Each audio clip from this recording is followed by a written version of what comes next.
Welcome to the InStory show. I am Devorah Spilman, your host, and our theme this season is what does it mean to expand into a new story? And how do you stop hiding your spiritual gifts and dare to be seen for who you really are by saying yes to your soul and telling your story? So today I'm thrilled to welcome InStory expert Mandy Engelker. Hi, Mandy. Hi.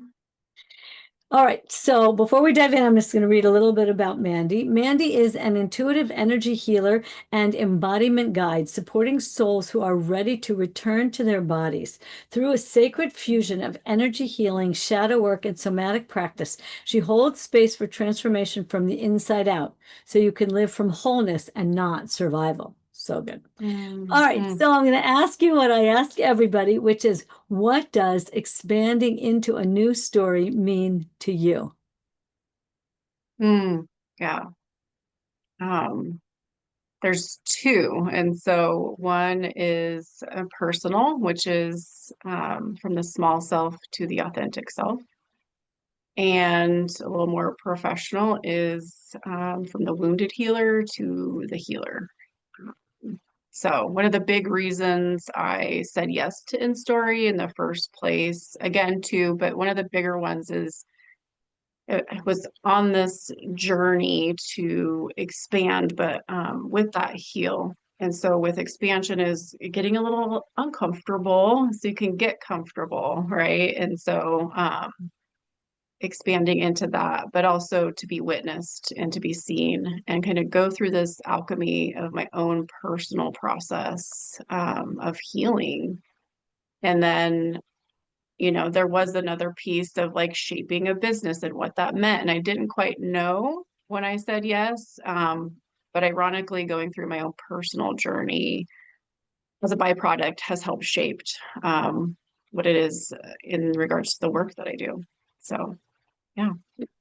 I think that's we were talking before we got like in recording, but how important it is that personal journey and healing in order to expand a business. Because a lot of times people will go in and try to just build out from the outside and that it doesn't work. So it's Yeah. very profound how you actually model that, embody that, and live that personal healing journey. So of course, the next thing I always want everyone to do is tell their story. And so we'll start because that's the order it goes in with that personal story from the wounding in your family to how the healing of that. And so tell us a little bit about how that has all unfolded for you. Yeah. So for the longest time, I thought that I had a really complicated relationship with my mom. And she had passed 25 years ago now. So it was kind of this piece where it's like, I had done therapy around it. I had kind of understood cognitively, components of that. But what I didn't realize is how much was still repressed and suppressed. And so that's kind of what this journey has been about over the last, course. And so my mom was an alcoholic, and there was kind of this really fast trajectory where we moved our family from Colorado to Washington, and then I was about 9. About a year later, that was kind of when I started to recognize or realized the drinking that she was doing. And then one night, she had come home drunk, and her and my dad had gotten to an just an argument. And so I was already in bed and just heard her say that she was done with everything and that she was leaving and wasn't coming back, and proceeded to walk out the door, and she never came back. Wow. Um, and kind of going back, so then shortly about a year later, it was my dad and my sister and I, and my sister she's 3 years older, and was kind of making some of her own choices, wanted to go back home to Colorado. And so they had kind of made arrangements for her to go and stay with my aunt and uncle. So a year after my mom left, my sister transitioned back to Colorado to home. And so I lost my sister. like in a physical sense. And that same night that my sister left, my dad he went on his first date with his now wife. Wow. And so it was just kind of this over, a very short time, everything that I knew of my family and my world had like completely fallen apart. So this is when doing some of this like turning over, looking at some of my own shadows and doing my own shadow work was like, oh, this makes a lot of sense why I have such tight grip and wanting control of everything and prepare for anything. It was like my life had, my livelihood depended on it. So over the next 10 years with my mom, even though she left, there was like she was in the peripheral of my life. And so it would show up more in, there was we had driven by a car accident. We lived in a smaller town. And so we drove by and I just knew like there was this truck. And so it was like this knowing that it was my grandmother's truck. And just kind of looked at my dad and we didn't really say anything, but Mm. just this knowing. And so then come to find out it was like, her driving drunk. Um, and they were both fine. But, and then it was just like these different events would come. And so it was just like, it was still there. I still witnessed some of it. I still saw the destruction like when somebody changes and just their whole physical body changes. And so just kind of slowly watched this deterioration and how alcoholism just really kind of deteriorated. And so it was always this like vacillation of like being worried about her, missing her, loving her, but then also this shame shame around like what choices she was making, the things that were happening. There was a lot of events that she'd show up to, like different events she'd show up to drunk, so it was embarrassing. Um, and then also just this anger and like confusion around how could you choose alcohol over your family and over your kids? And um, so it was just kind of this place, this internal process and this internal place, because again, my family didn't talk about it. Like my Mhm. dad didn't talk about it. My sister was gone. We didn't talk about it. It just like life went on.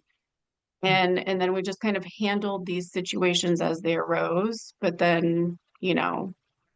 never really talked about it.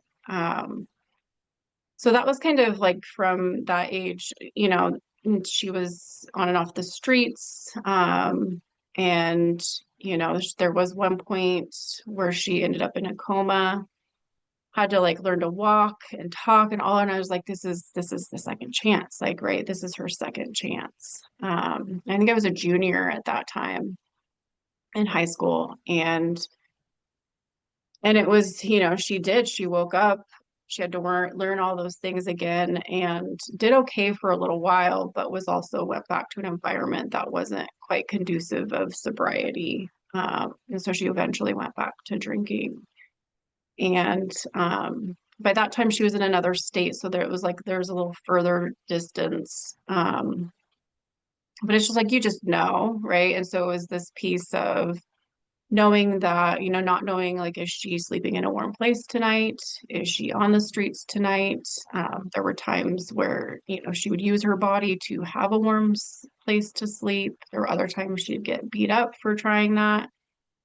Um, Mm. and then, yeah, I was 21 and I was at my internship for my bachelor's program. So I was doing it at a school and I got called to the office for a phone call and it was my sister. And she told me that, the coroner came come and told her that they ended up finding my mom on a park bench and she was deceased. Wow. And I remember feeling in that moment like this, like shock, of course, but also like this immediate feeling was relief. Mhm. And then it was quickly followed by like guilt for Mm. feeling that way. Like, Right. that's my mom. Um, Wow. But the relief was this piece of like I didn't have to worry about her anymore.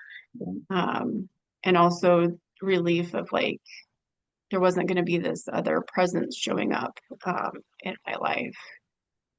And so yeah, it was and then, again, life went on. Right. Kind of that piece of like, oh, well, the stressor is out of sight, out of mind, right? And so of course, like throughout my 20s with like traditional therapy, I had kind of worked through the cognitive portion of that, but didn't quite understand why, certain patterns were showing up in my own relationships, in my own life. And so that's when I really had to start looking at like myself and like what's going on, and where I ended up finding shadow work, somatic shadow work, even more so, is where like how that trauma and all of those things are stored in our body at a cellular level, right? And it's our body that's giving us those cues. And it's uncomfortable. So we want to go away from it. So we keep repressing it, right? And so it wasn't until I was really willing to start going towards it that allowed me to start doing deeper healing Mhm. that I needed to do. Wow. Yeah. Well, I always feel so honored when people share their story, because especially stories like this, people don't talk about it. There's so much shame attached to when you have an alcoholic in the family. So I want to thank you for just being willing to tell us your story, because that's part of what makes it so devastating for the family members, is no one can say. Mhm. So, all Yeah. right, fast forward us to when this sort of surprising thing that happened in your life that really shifted that place of your mother inside yourself. Yeah. So about a year ago, so it was right after I finished my first kind of program around the shadow work. And I was like, I want to deepen this. I want an experience. I want to like get out of the classroom and go do something. And then, yeah, all of these spirit was like, yep, okay. And all these nudges started to come. Right. And so I was on Facebook, and a friend from high school, actually, he has gone back several times to Mexico and was guiding a journey. And so I was like, okay, well, that feels, from somebody who has to control everything, that feels safe. That feels like at least, there's some semblance of knowing this person. But had you ever been to Mexico to this thing he was doing I before? No, No. Okay. no, I hadn't really outside of Canada, I had not traveled out internationally. So no, it was way out of my comfort zone. And so at first it was just like, oh, that's in like 2 months. Nope. There's many times that came up, and then I was like, well, I'm just gonna ask. I'm just gonna ask what this is, like ask for the details. And Cindy, the other guide, had sent like the information. And then I started like researching it, and I was just kept getting these like goosebumps. And so I was like, okay. And that for me is like an intuitive hit. And then when I chatted with Cindy, she just kind of shared her journey, and I kept getting those goosebumps. And so I had to like do my own work around that of just surrendering and trusting that this was going to be okay, and just to be open to what was potentially there. And I had no idea. Um, and so, yeah, I was like, I traveling by myself out of the country, going to a group of people that I didn't know, and opening to this experience that I had no idea what it was. And so, but it was like this kind of this first, this piece of like, yes, yes, I'm gonna do this. It's like felt expansive. So yeah, so I went for it. Well, I have two questions. What do you think allowed you to say yes to that? Because really you shouldn't have gone, right? According to all the regular like assessments of what a responsible therapist should do, right? Hmm. I just felt I wanted something different. I wanted to, it was kind of like the image that came when you asked that was like, breaking the chain. right? Hmm. I just, what I've been doing hasn't been working, and so yeah, it was just this piece, and I think really tapping into like listening to those intuitive Hmm. components. Right, And that was also something I've known, but haven't always, it kind of had shut down. Like I shut that down long ago out of right, protection. right. So, Right.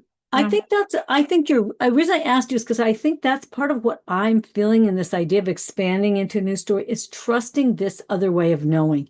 And yeah, you have just, that's like such a strong part of you that you have gotten back. All right. So there's yeah, this one moment. I don't want you, you can't, we don't have time for you to tell us all the moments in Mexico, yeah, but tell us the one that relates to your mother, because I thought that was really powerful. yeah. I just got the goosebumps we said. So yeah, there's a temple called the Place of Women, um, on the grounds. And so it's Where did you where, go? You know, people are going to want to know oh where you yes, went. the Teotihuacan pyramids. Okay. And so it was a 7-day journey there. And so one of the temples is the place of the women. It's where all of the women would gather. That's where they had their births. That's where, like kind of all of those ancient wisdom kind of practices and stuff. And so we go in and we do like just a living ceremony in there. And there's this, I would call it like a well, and they open this well, and it's all of this energy, this amplified energy. And so we did ceremony. You kind of lean over, and just kind of like put yourself over that hole. And so when I had done that, it was just like the word came, it was like surrender. And it was just like allowed me to relax my body just into that breath. And then you go over to this other area where there's like black light energy, which is healing energy, and you bathe in it. And it's just this whole kind of process. And so it's already beautiful just in and of itself. And then we were all taking a moment of silence just after our ceremony, and it's like dark in there. And so I was just leaning on the wall. We were all just kind of in this place of Zen, and I got a vision of my mom. And it was like she was like the healthy version of her. Um, and so it surprised me a little bit, but I think what surprised me even more was I invited her to come and heal with me. And it was probably the first time that I had like felt this softening towards my mom. Wow. Wow. Um, So it seems like this like started to lead you into that next level of the story, which is sort of how it became expressed in your work, right? mhm, mhm. Yeah, I mean, I think then it was like it was a moment, right? Mhm. But then as I came back, it was, I had started these other processes. It was kind of like this illumination, right? This expansion, like, okay, I had joined the first soul story, right? So it was kind of like this simultaneous, like weaving of, my alchemy process. So I'm doing And my when you came back from individual, Mexico, you mean that, right? That was right when you did the 8 week soul story course with me, right? yeah, Right. yeah. So it was like I came back and I was, so then it was just like, okay, what's next? Right? Like I just want to expand, like what I wanted to keep doing this, and like in a gradual way, right? And so I had joined Catherine Liggett's Become Love, which is like a sacred container of women. And it was really taking it through like some deeper context of, and so that's where I really was able to go deeper in my personal journey, and that component. Simultaneously, there was this Devorah woman that sent out an email of like, say yes to your soul. And it was just like, okay. And so I watched your first summit, and that's when I joined the first soul story. So it was like personal journey, right? And then kind of this other piece of like expansion professionally. And part of that was really about being witnessed, getting comfortable being witnessed and seen, and putting myself out there, which also was part of the healing process. So it was like the weaving of these two started happening pretty simultaneously. Um, yeah, and so then that's kind of um I think I did two of your soul story courses. Right. Well, and then you came Um, into now you're in the year program, but right. what but you had so tell a little bit about what happened when you had an opportunity to go back to Mexico, because this is really that story of how we expand little by little, by step. Right. Is this Right. yes process? Yeah. Well, and I forgot, like another part of that weaving was when we came back from Mexico, Ben and I had started talking about potentially doing a guided journey together. And so like that part also like sparked this like dreaming and, that piece of like passion. And so it like ignited that part in me too. And so yeah, fast forward to that's where I was like, I want to do something more with my work as well, right? That's also what happened in the first Mexico trip. And so it was, but I didn't really know what. I didn't know, like what that meant, what that looked like. So it was still like some remembering or discovering in that piece. I remember in January, Kim was also part of that first soul story. In our practice, we did this practice together, and she's like, I want to interview your soul. And so I was like, yes, let's do it. It's just that depth, right? And so it was I just listened to it again the other day, and it was this really beautiful process. And we got into just a really embodied state, centered space. So I felt like I was just allowing, things to come through. And she asked me, what's your soul's purpose? Or what's your soul's purpose? And my response was to turn my pain into my purpose. Which is Mhm. so, like that was January, which has just been this like come full circle. And so, yeah, there was this piece. And so I was started exploring Reiki, right? I got certified in Reiki. That was really an interesting thing for me with the energy work. I like delved into shadow work and learned about that. And like, how do you weave in this somatic embodied approach to that? And Catherine Liggett's work is a lot. It's like marrying those two as well. So that was kind of the start, and I continued to follow her.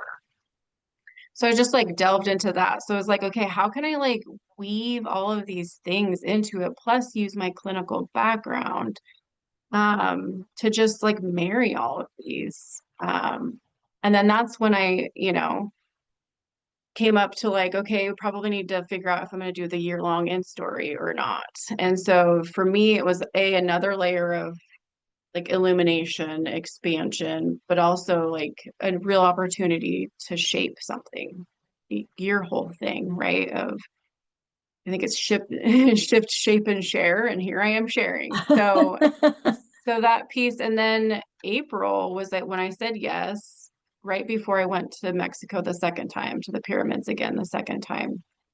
And that was to experience the journey with Francis Rico. And it was his last journey, which it feels so gracious about. And bless him, he just passed not too long ago. But Ben and I were both there, and it was kind of this piece of like, let's, kind of experience this. I wanted to learn from Francis, and we can kind of like game plan, just kind of see what came. And so the turning point there for me with um, really stepping into my gifts and the work that I do was we do a welcoming ceremony when we first get there, and it's there's like a masculine and feminine tree, these pepper trees. Mm. And I had just gotten done like having, my little moment with the mother tree and like really connecting with her. And then I came around and Francis is like, okay, it's like, you're ready. And he brought me over to this, he's like, here's a little portal right here. And it's kind of where the masculine and feminine tree, like their limbs kind of like, like pollinate one another, but it's just this, energy portal. And he's just like, you're gonna like guide people through the portal. And this is how we enter the grounds as, not as tourists, like as and he's like, you don't need to do, he's like, there's nothing to do. Like, don't get in your head. There's no, just, you will know exactly what to do in the moment that it's meant to be. And so I'm like standing there. And then Ben was kind of behind me as my support.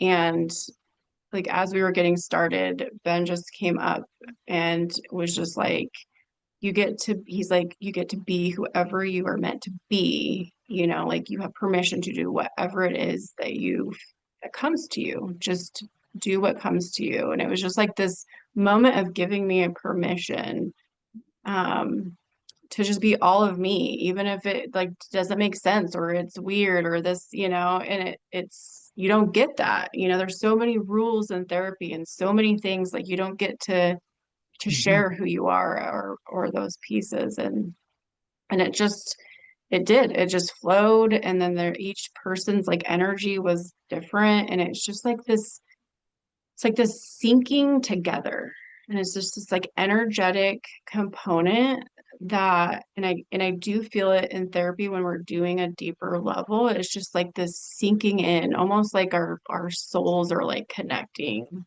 And it's just Wow. this reciprocal energy exchange. And when they finally just let go and breathe, it was like, yep, you know? And it was just like when I walked away, I felt like I was like floating. And I was just like, this is it. Like, this is it.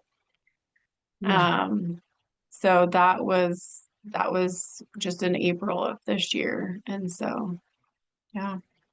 Well, that's really infused all of the work that you do. So, all right. So tell us a little bit about how people can get more aware of what you do. Tell us a little bit about what your free gift is and Okay. how people can begin to activate this in themselves. Because it's so much what I think is calling us forward is that just what you described there, being able to trust yourself and what comes Hmm. to you, not the rules imposed upon you.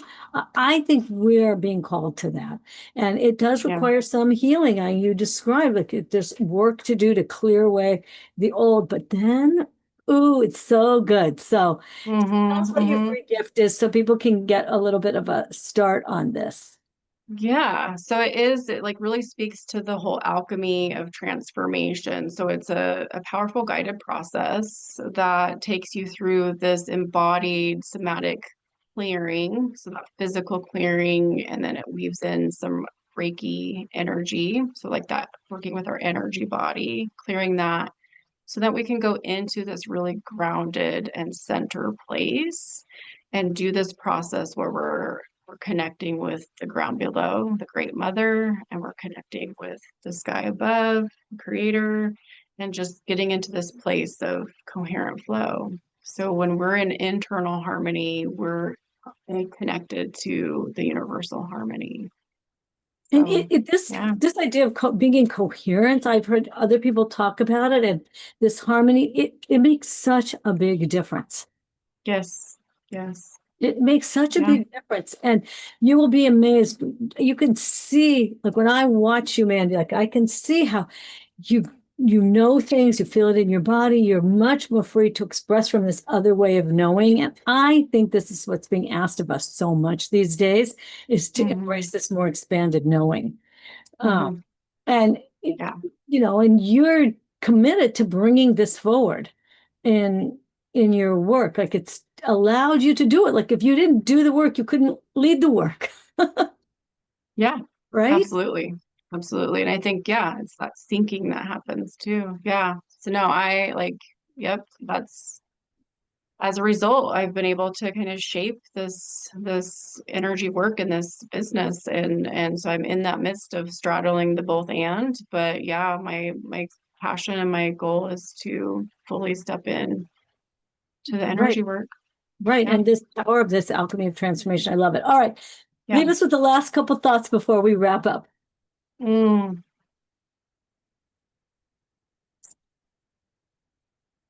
I think just trust yourself and